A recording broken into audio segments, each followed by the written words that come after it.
সংবাদ পেয়ে আমার মোবাইল টিম ঘটনাস্থলে উপস্থিত হয়ে মৃতদেহটি গ্রহণ করে।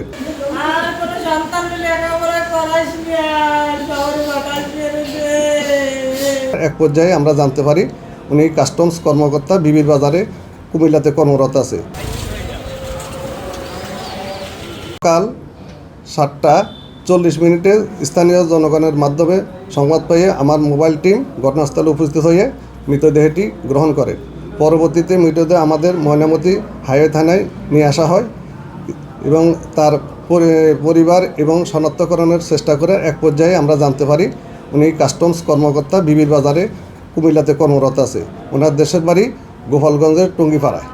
ওনার নাম হলো যে বুলেট বৈরাগী, ওনার বাবা হলো সুশীল বৈরাগী, ওনার বয়স হলো 35।